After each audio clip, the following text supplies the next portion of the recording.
Well, thank you for joining me for Make Games, Flashcards, and more with Flippity.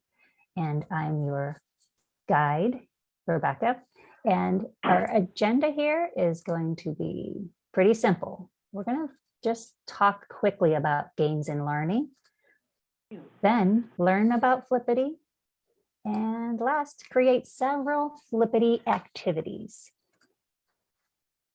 And before I get too far ahead, I have a poll for you. So here we go. I'm going to have to grab my poll and quickly display this for you all. Those who are watching the recording, they'll be able to simply see the results of our group. So I apologize here while I have to go grab that real quick.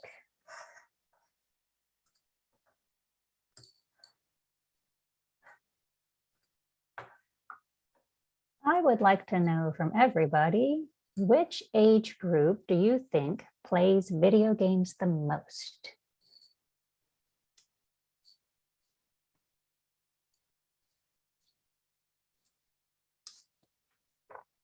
We have 8 of you.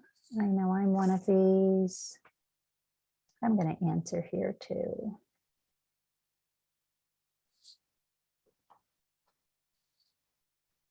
Okay, everybody has answered, and let's end that. And I'll share those results back with everybody. As generations have grown up, video games are a normal part of life. So it seems to make sense, right, that the under 18s are the ones that are going to be the greatest. Well, during a 2021 survey,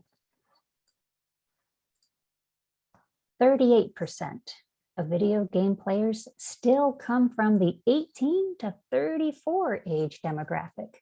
How about that?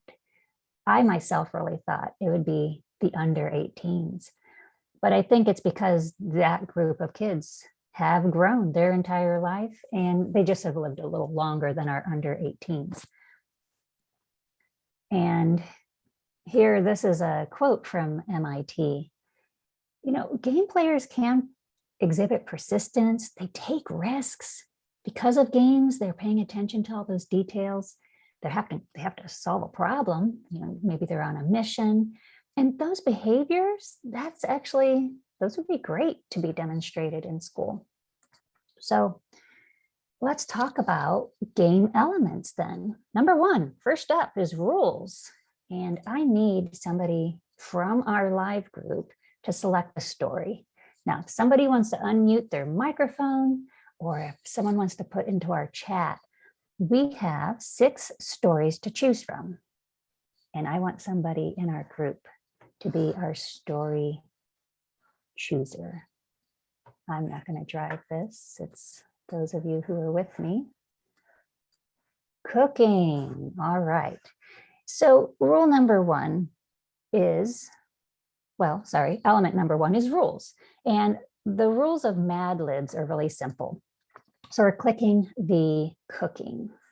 And because the person who contributed or chose, I hope she doesn't mind, I'm going to make this, she's going to be part of the story now.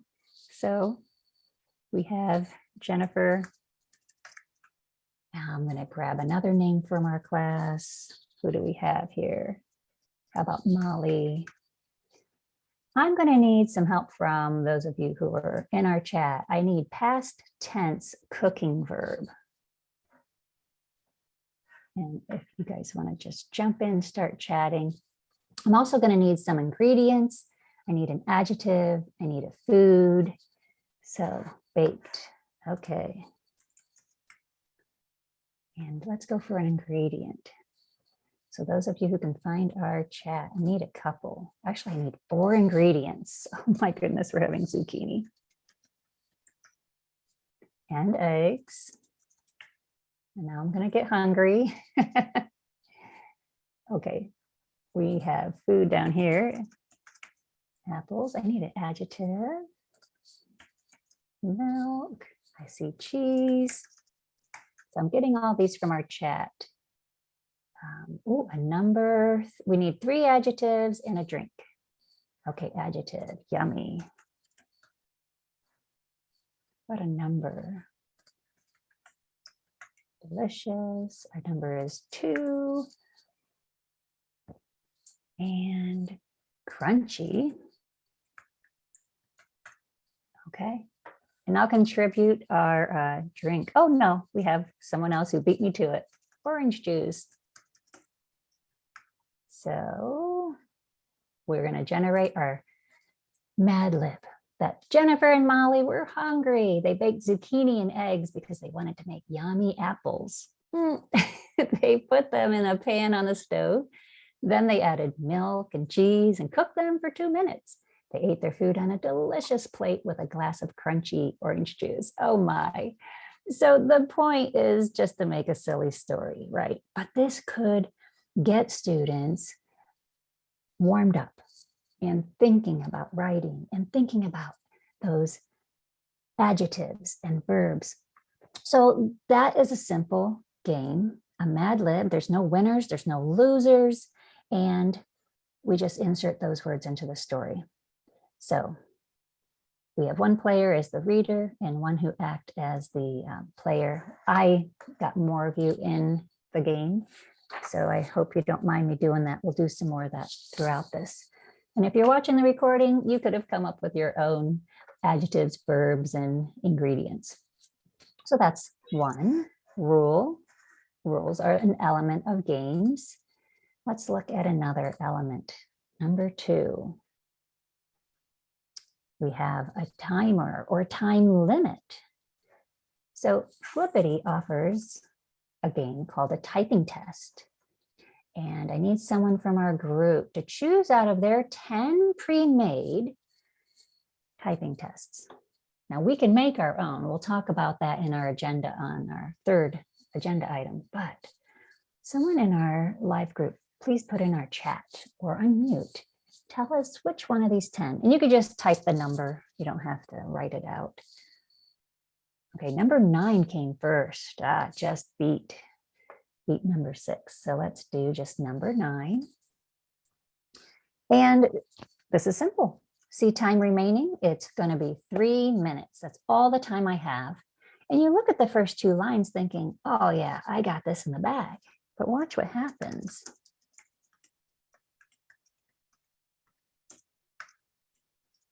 There's really more than you think. And so a timer is an element for games. You can make Flippity spelling words, and then the students are not only practicing to spell their words, but they're also practicing to type, and they're doing it with a timer. So I'm going to stop there. You all don't need to watch me type and go back to our presentation. So that's our second element. How about number 3? We have a competition. So some kids are driven by competition, whether it's their personal best or a group or a team. And Flippity offers a leaderboard. And this leaderboard is just their demo. And we see that it starts with an overall. We have numbers, 1st, 2nd, 3rd. All right, so we see placements on the left and some type of number was entered. So this would be manually entered so that we have a name, we have a number. This little menu here is showing us that this could be used for field day or a sporting event with different categories. And this is going to show us who then got first in just that category. And you see different scores, the numbers. So leaderboards can be used for school-wide class progress, if you think about it. And I have a different example here today. And think of maybe a whole school-wide. If you guys do fundraisers, maybe you're collecting coins, and then the class with the most coins will get a popcorn party. Of course, phys ed, we saw an example. North Carolina, they display students with a 70% or more on their iReady lessons. So they don't put their iReady scores. I highly recommend you don't put direct scores for direct names. We don't want to call students out. But I have my example here with folks who are in class today. And we had some ties. So this is how the leaderboard would treat that until the score changes. We have 2 who are in first, and over here on the right, they have 6. And those of you who are in our class are probably wondering, where did she get her numbers? And this is who has filed for a certificate for professional development just in the year 2022. And they might have been the live ones. I wanted to point out that, there we go, PD certificates filed. That's what this was. The overall, when we look at this, it only goes through placements. So we see up to 9th place, but there's more than this number of people in class. So I do want to point out the way the Flippity leaderboard works. Overall, will not display anybody who has not contributed or does not have a score. When I go into the subcategory, now I see, all right, we've gone past 9. We have the 10th place. And then these are all those who have no data in the system or in the spreadsheet. So there are ways to play with leaderboards where you just don't want to be last. It's a reverse leaderboard. So sorry, Sarah, or any of you really who are in this 10th place, our goal would not really be to be first or second. If you did a reverse leaderboard, we just don't want to be last. So that's another way to play with a leaderboard. You could have actual prizes, no prizes. Just be cautious of your class climate with these. And you can use a group competition. You can place books in these lines instead of a name, or maybe a class activity, that this is a reward, and students are voting for what reward they want. So leaderboards. I do want to point out though, this data is manually entered, and some of you might be thinking, I could collect the same information with a Google form.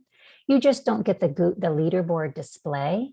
And somebody who's pretty savvy with a spreadsheet, you would be able to import from your form into the leaderboard. So somebody who's interested in that, just contact me after and I'll be happy to tell you all about it. And there's a nice article here, creative ways to run a leaderboard. And I have this linked in our presentation. I will share that out in an email or in our video description for those of you watching the recording. So there's a lot of ideas there. Our final game element, I'm only going to cover 4. This is the win or lose. What's the reward? Do students always need a reward? Not in the Mad Lib example, but maybe in this certificate quiz. Let me back up. I missed the special spot. There we go. To try this one out. And we're just going to have our class. That's who's going to appear on the certificate if we do well. So I need all of you who are with me. Okay, I don't know if any of you have watched the show Futurama, but put in the chat, what century does that show take place? So try and find your chat. And this was made up. This is the demo that comes out of Flippity. So I have a vote for 24th. Oh, a couple. Well, I'll take it. 2 of you answered 24. So let's go on. And how about this? Do you know the introduction? the answer is kind of on the screen, I think. Unfortunately, I think we know the answer to this one. So let's move on to number 2. But if you don't watch or didn't watch the show with Dr. Sheldon Cooper, The Big Bang Theory. Okay, Molly's in with a vote, and Lisa too. Will Wheaton is his nemesis. And here's an oldie. What city does Cheers take place? Some of you might be too young to know this one. But we have a vote in. Okay, we went with Boston. Friends seem to make a revival. So I know even kids in school now are watching, rewatching. Oh goodness, we have lots of answers for this one. And how about Seinfeld? They were about the same timeline. So again, an older show. This one might be tougher. Who played Kramer? Okay, we have a vote for Michael Richards, 2 votes. So we'll go with that. Just 6 questions. And when we hit submit, oh, we got one wrong. It was the first one. So we didn't earn our certificate, but we can try again. So this formative quiz will let us take a second chance, which is something I like. You can set that up in a form, but there's a little extra work you'd have to do that. And when with Google Forms, it doesn't show you what your past answer was. This does. So Flippity, the quiz for getting that reward, will show you what your past answer was. So we got to try again. And I know the answer. So I'll give us the answer this time. When I submit the responses, we know. Oof, okay, all 6, we've got it. And we get our certificate. Now here's the cool thing. If you have kids play this, then they could come down and print. We don't want to use a lot of paper, or this little share icon. So they're going to get a link and they could share that to you. Now I'll talk more about these icons below, but the students would get this link and they could email it to you. They could send it to you through Google Classroom. They could just paste it into a Google document. And that way you have a link to come back and see that they kept going until they got all the answers. So again, just formative, but a way for them, if they were at a station, to prove to you that they completed that station successfully, no matter how many times or tries it took, they got to the end. So that's a reward for them.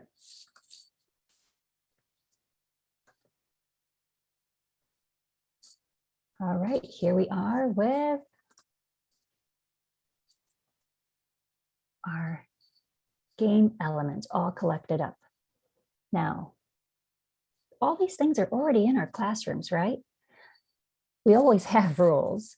We're restricted in time constantly.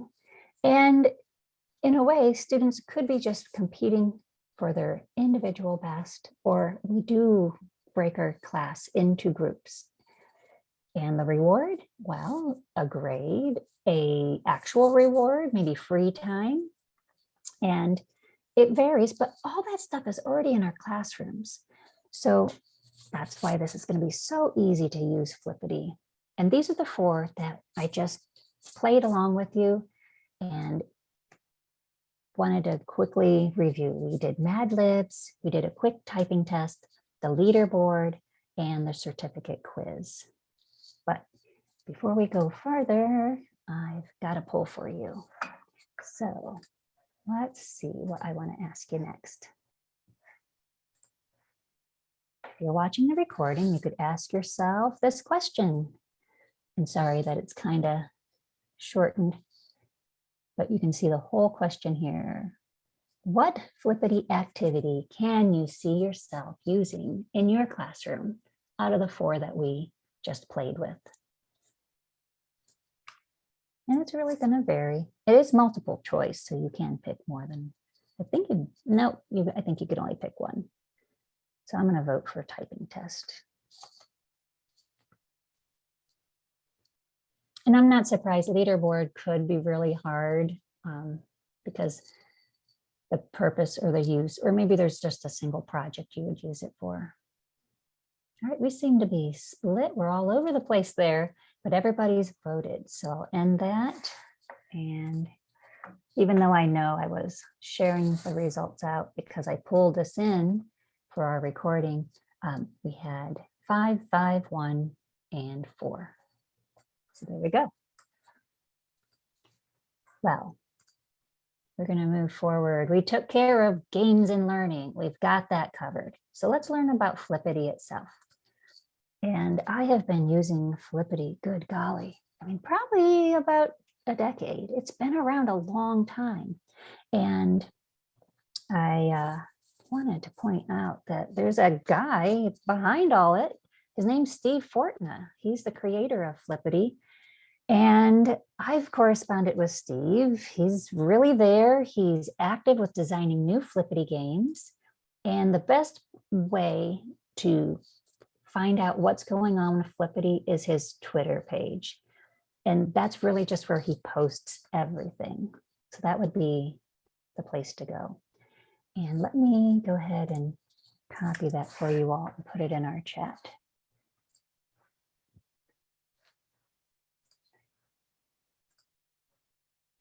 Get this out to everybody. And if you're watching the recording, it's twitter.com/flippitynet. And we can make this a little bigger. We see he has many followers, but watch, he doesn't follow anybody else. So this is really just a one way. He's just wanting to have a central location to get information out. And look at that, 2016, this has been going on.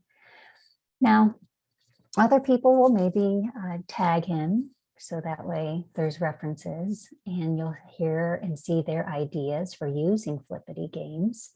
And I just wanted to point out that here in March, he posted that his game called Connecto, it has a dark mode as well as his new game, Word Master. And if you take a look at his game, Word Master, you might resemble another game that's popular right now.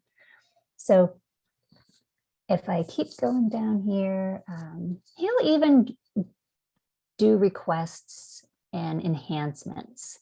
So if, let's see, back in February, I think there was somebody, there we go, by request, Flippity Snowman activities now stop at the end of the word list.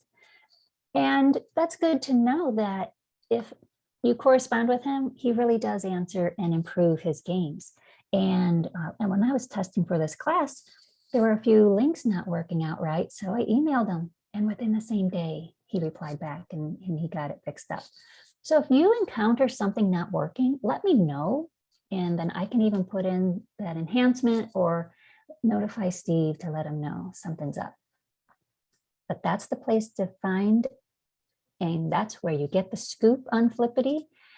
And here we're going to get the goods. So we've taken care of 2 things in our agenda, and we're up to the 3rd now. Let's create some games. And we are going to be covering a few here. And in our presentation, this screen is linked. And we're going to flippity.net. You notice there's no W's. I'm going to copy this for our live folks, put it in the chat. And if anybody wants to visit that on their own while they listen. If you're wondering, gee, why are there ads in here? That's just Steve's way of making this possible. He has to have server space for these games to sit somewhere so you can access them. And that would come out of his own pocket. But with advertising, he's able to provide these at, it's affordable for him then, because that's the income that makes this even happen. And if you ever are curious, if you're playing a game you made and something hiccups, he has a Flippity status link right there for you to check. Scrolling through, there are so many choices, and I'm only picking out a few to go through with all of you. So I'm looking for the hangman. And if any of you have played these, maybe you've taken a class like this or you've found this site, please put in our chat any of the games that maybe you've made and played with in the past. And here's the one I'm going for, Flippity Snowman. Anytime you just want to play it, you click the demo. And if you come over here to the right is the instructions. What you'll find within the instructions is going to be not only the instructions, some of these have an option to just do a quick and easy, meaning I don't have to do anything in a spreadsheet. I can make it real fast and then I'll get a link for it. In addition to the instructions down here, this is where we get the template.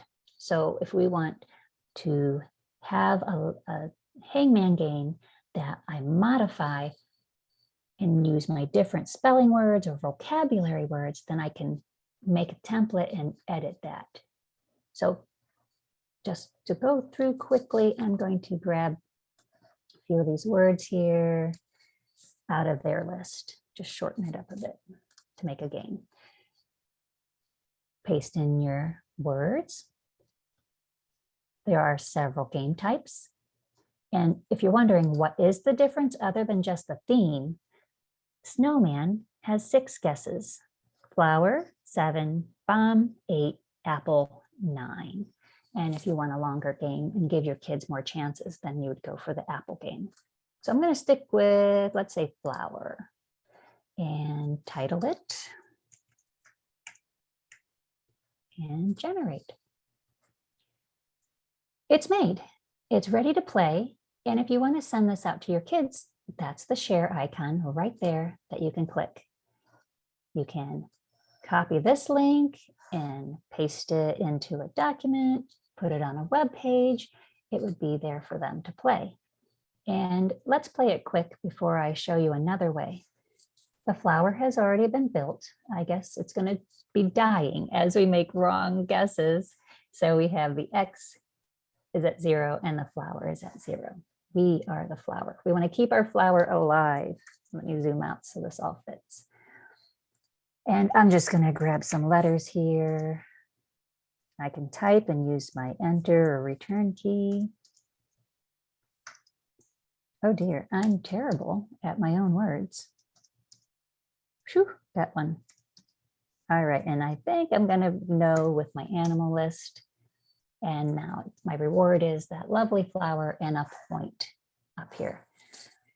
So I always recommend you test your games. And when you feel it's ready, you have a Google Classroom icon. So this is really awesome, where it connects right into your classroom. It may ask you to sign in with Google first and then choose your class. So I have a training class all set up, and this can just be material.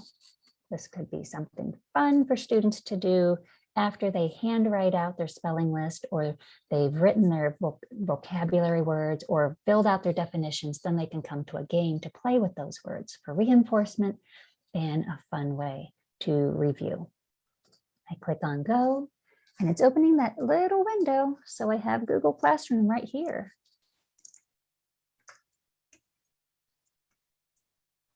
And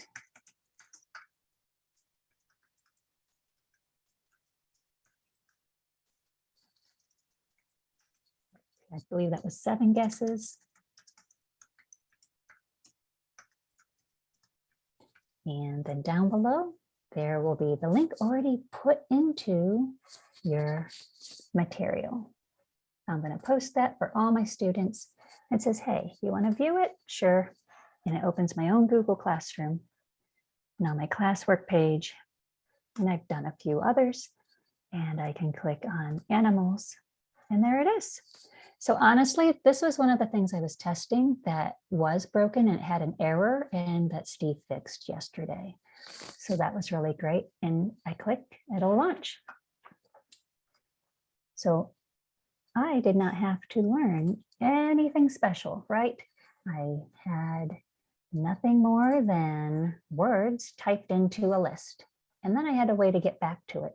So that link that I had clicked, or if I put it into my Google Classroom to start collecting my links, you could also bookmark those. If you're the only one playing and have students come to the board, if you're not handing it out to individual kids through assignments. So those are ways that you can get it out and play. What's the problem with the quick route? Well, you make it and then it's not editable. If I lose the link, I'm out of luck. I can't make any other games. I'd always have to come back to this page. So there are benefits to that quick route. If I have students in grades 2, 3, and up, they can make their own easily. They can make them for each other. And there's no spreadsheet knowledge needed at all to do the quick route. So there are benefits. And I'm going to go ahead down here now. We have this modify the Google spreadsheet template. If you're happy, you think, yeah, I want to go this route, then I do need to be sure that I'm signed in with a Google account. Check. Then he's telling me what I need to do. I just edit the terms. Got it. I can use as many as I want. This is nice to know. They'll be randomly shuffled. That way kids don't get bored of the list being in the same order. And it will start over once all the terms have been played. So that's good to know too. We can edit hint terms. So that's helpful. If that word dog I was trying to spell, maybe in the hint, I could put the definition of what a dog is. So that would be able to give those students that reinforcement of, okay, I know what the word is, and practice vocabulary by using hints. And we already saw the different styles. Very important. Do not edit any cell with a blue background if you are going to use the spreadsheets. Very, very important. You can just stay out of those blue sections. And so I'm going to go ahead and grab this template and open it up. Step 2 is to publish a spreadsheet. And step 3, we get a special link. I'll come back to step 4, but click the template. It says, oh, you need to make a copy. All right. And it's going to have a script in there. Well, yeah, we need that script. That's what Steve has done in his spreadsheet to make the game. So look, the demo is already made with his words. He even put in hints, and that's where I said maybe you would put in the definition. You can have the list as long or as short. Stay out of the blue cells. We leave them alone. And up here where it says game, that's where I switch to one of the other choices. So if I wanted the apple picker game, and I recommend test the template. So first thing, I'm going to go to File, Share, and then Publish to Web. This has moved. If you've done things where you published in the past, they moved Publish to the web under this Share menu item.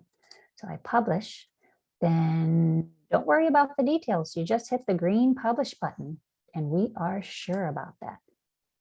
That's done. So that was the second step. And over here is another sheet. So this page, I'm going to click the link.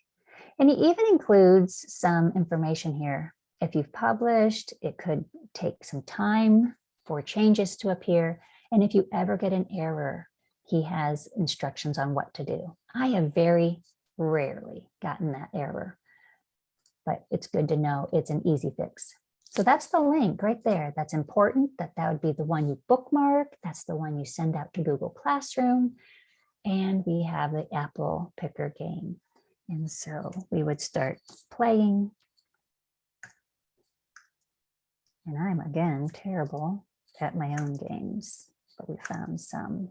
What I like is if you've also guessed a letter more than once, then it will remind you. So here we go.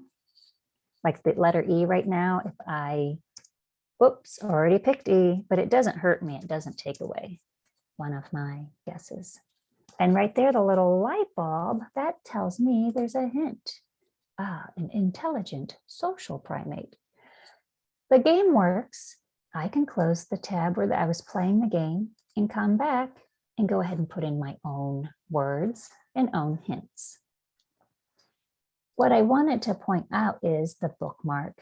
So bookmark it to find it quickly and then share that link out through Google Classroom. It's really nice to know he also has FAQs and what happens with special letters and characters is information there for you. Like I had a hyphen for X, what was it? X-ray and, or was it? Yeah, there was a hyphen. So that'll be automatically filled into the puzzle so they don't have to add that. So I've just gone through and I want to review with all of you now that we've gone through an actual creation of a game. I have a poll and I have a question, and that is coming up. There's a special section that you should not edit. What color are those cells that you should not touch in that spreadsheet? Do not edit any cell with a, oh my goodness, this is great. We have folks out there really paying attention. So I know the answer as well. So I'll put in the answer. 2 more of you just looking for your answers. I think the rest of the crowd is helping us. Okay, we have somebody made a guess of white. I think there was a lot of white on that spreadsheet, unless somebody just bumped a key. So 1 more out there. Maybe they just got distracted. So we have a good majority. Oh, and that's right. I saw somebody drop out. So I'm going to end our poll and share the results of everybody's votes that we see. Yes, blue. Don't edit any cells that are blue. That's where Steve has hidden all of the goodies that we need. So leave the blue cells alone. So that was our poll. Let's see. What do we have going on next? Let's do a different template.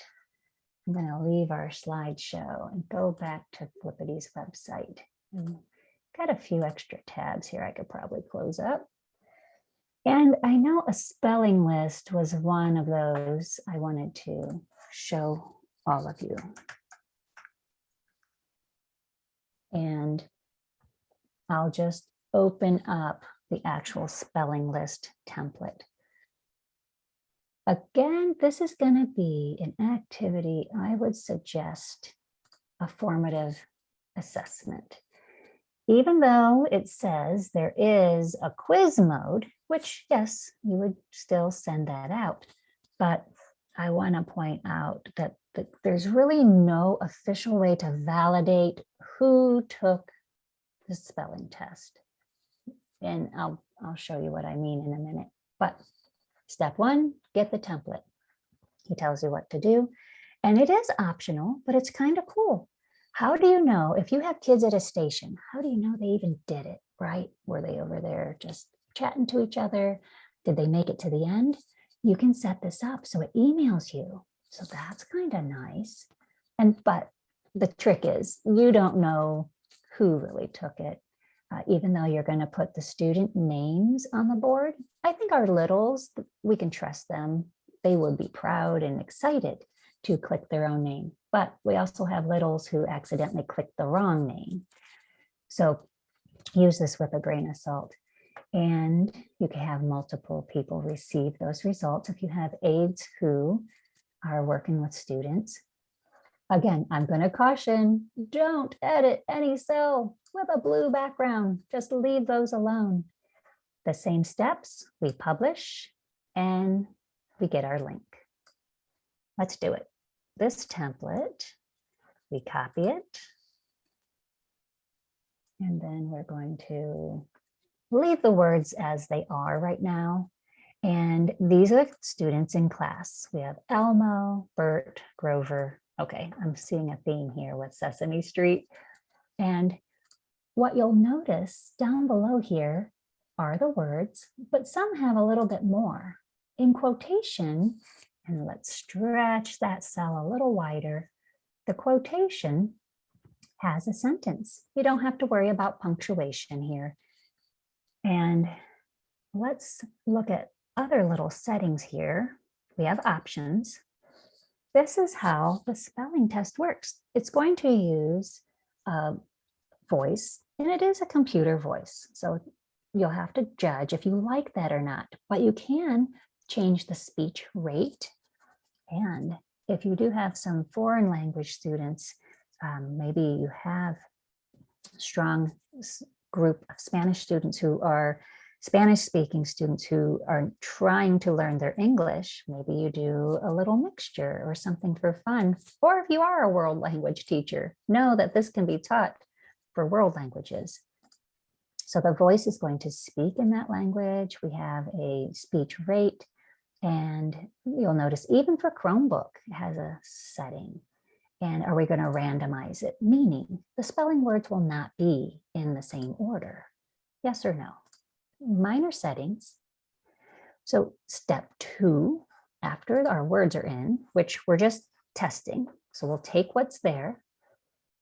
We're testing. I'm going to quickly put in my email.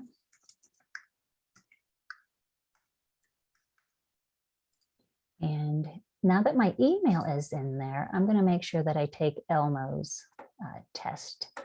So under File, under Share, go to Publish to the Web. There we go. Remember, just click the big green Publish button. No little settings to worry about. And we're done with Publish. And step 3, get the link. Now the spelling list is ready. If I want to do quiz mode only, what I need to do is copy this link down here. And the kids don't get to see the words. I would like to do this one with you because there are some activities that they might enjoy. And here's my list of students. And this is where I was commenting. Elmo can click and take this test, but so could Bert or Grover. Any of the kiddos can click these lists. So if it was something you were using for a summative activity, I would say I'm going to give Elmo a different link and have lists 1 through 10. And then I'd be able to differentiate and make sure that Elmo was the only one who could get that link. And I know that might come off as confusing, but again, if you have littles, they're going to click their name. They're pretty innocent. And again, I'm suggesting this to be formative. Maybe this is what they do to practice. Instead of practicing with their parents, they can come here and do their spelling list. Elmo has the ability to see the list. There is actually a practice option and a quiz option. And they can listen. So it really spells it out. It went through that sentence because it had one.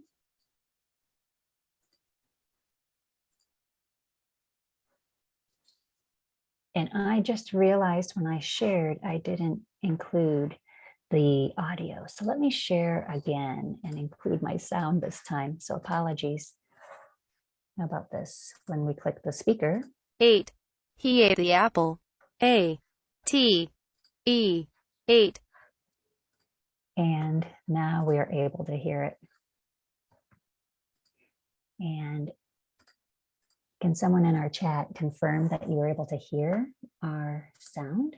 Built. B. U. I. L. T. Built.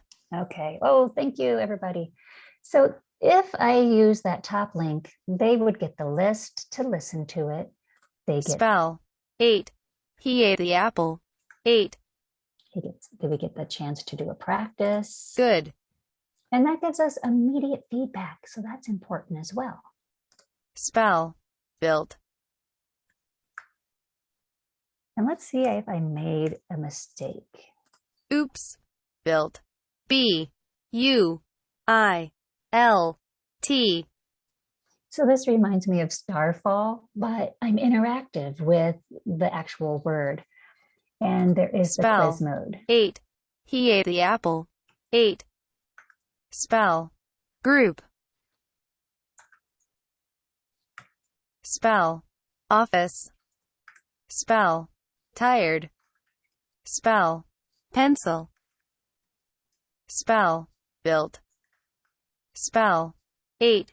9 comes after 8. 8. All right, I want to misspell one on purpose for you guys. And so quiz mode doesn't let them know until the end how they did, and then they get a percentage there. And even if you want the kiddos, they could share that to you. But look at the bottom, it already says the results were emailed. Oh, how nice. And that was even in practice mode. I mean, this is where we could practice and we could do more. I'll go back to that spreadsheet just to show, got a few of these open. Let me find the right one. So I was using this link up here, but if you want the quiz only, you would need to copy this one and put it into your Google Classroom. And they don't get all those other choices like list, practice, or more. But I do want to tell you, because in more, you can do their other games like Fun with Fonts. And I didn't have to retype anything.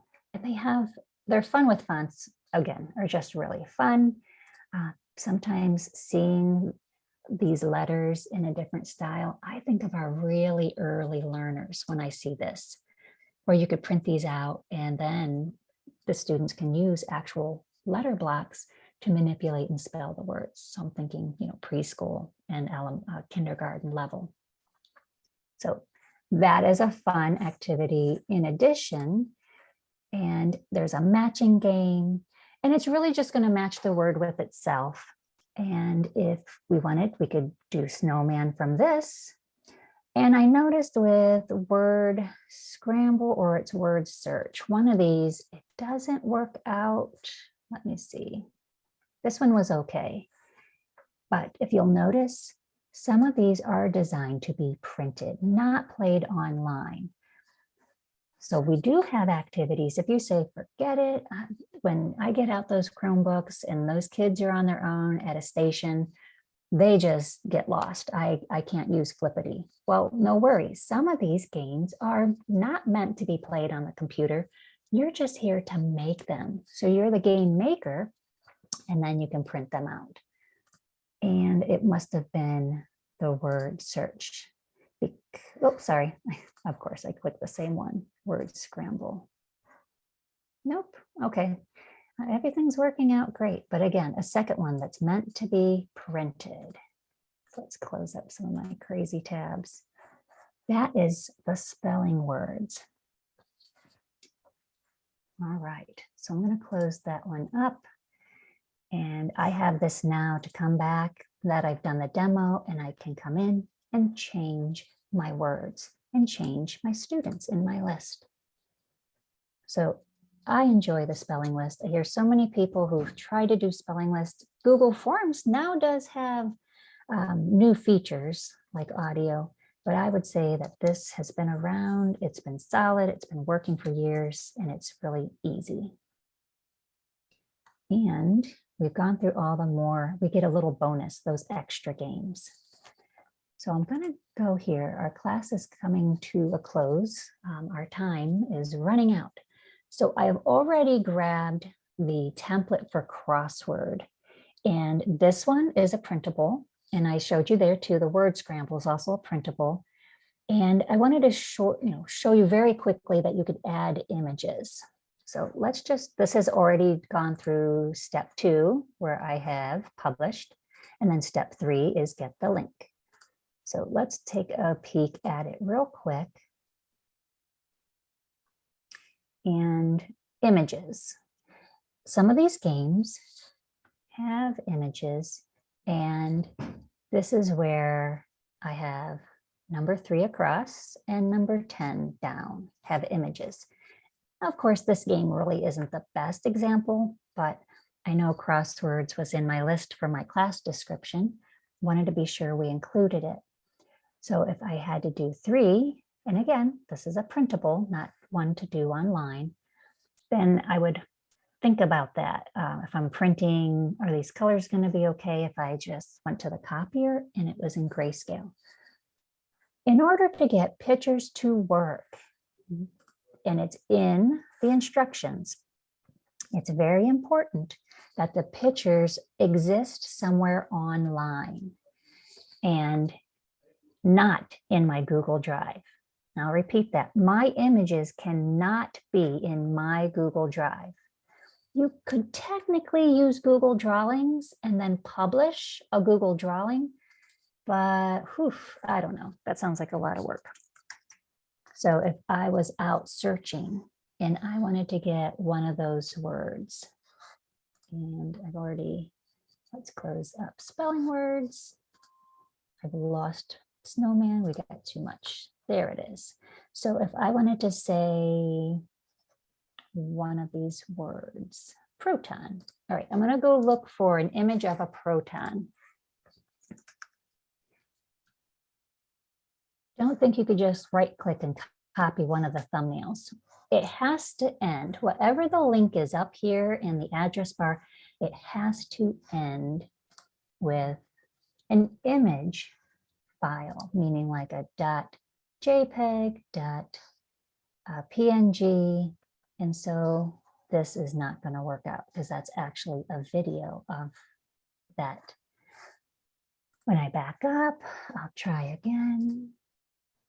And I know that this is going to have the answer, so I'm not worrying about that. What I want to do is just grab any image for all of you guys here. And so, and of course, this one's all watermarked up. It's not one I would truly use because it's licensed, but I need to drill into the website wherever I find my image, and I could right click and I could copy the image address. Now, again, this is just a sample. That's a copyrighted image, so I wouldn't really want this one. But when I paste it in here, what is important is how it ends. And I'm not even sure. Nope, like look at that. It doesn't end in dot something, a picture. So that one would not work. I'm going to say grabbing and finding images is a little extra work. And unless you have like your own Google site and then you put your images that originally came out of Google Drive, but now they're on a published Google site, they're open and available to the public, that would be a better route instead of trying to Google search and look for images that are out there. Because boy, Proton turned out to be harder than I thought. But what you need to know is that the link needs to be online, and see this, it does end .png for a picture file, .png. And he says, Steve has that in our instructions. So let's see, this was spelling words. Let me find the instructions. There we go, for our crossword. That was the one we were playing. And I think I closed up all my tabs. So if I was to go do a random name picker, this is the only game.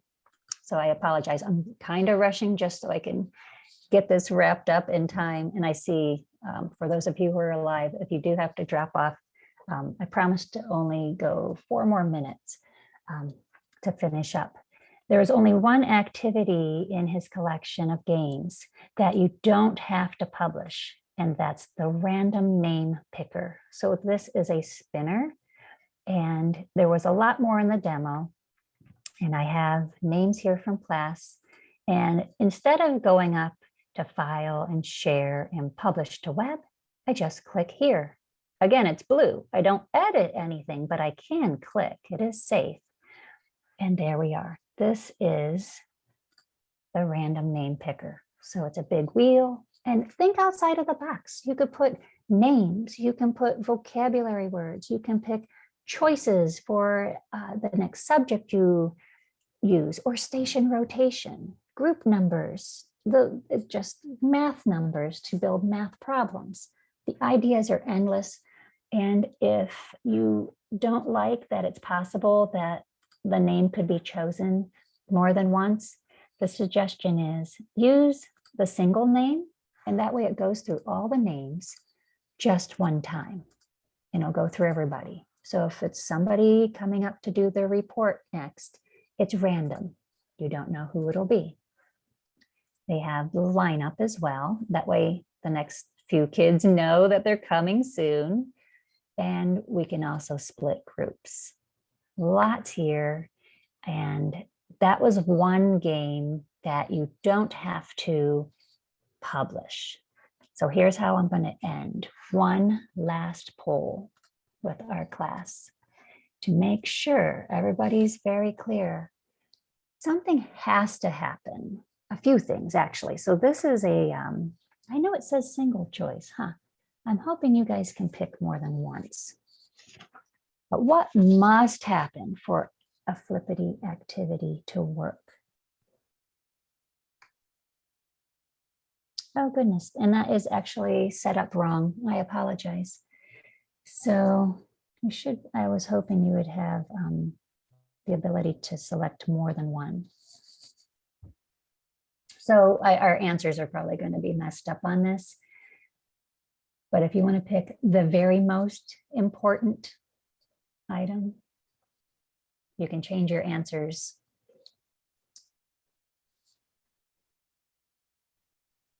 So I'll get as many votes as I can now that we have gotten to the end of our class. And honestly, everybody is correct. I'm going to end this poll. That should have been a multiple select answer. That do not edit cells with blue backgrounds. All of them have to be published except for the last one I showed you. And you do need to click the get the link here. It's optional to bookmark them, but that is a suggestion. So the top 3 things must happen for the majority of the Flippity games. I hope you've enjoyed the time. There is so much here. It's really a great resource, easy games to make learning fun, take risks, take advantage of those students' game interests, and have a little fun as you go through your class with your students. So I hope you had fun with me. We took a little risk to play some of the games live. So I appreciate you all playing along. And for those of you who need credit, I will post a link in our chat. And those of you watching the recording, fill out the certificate completion form.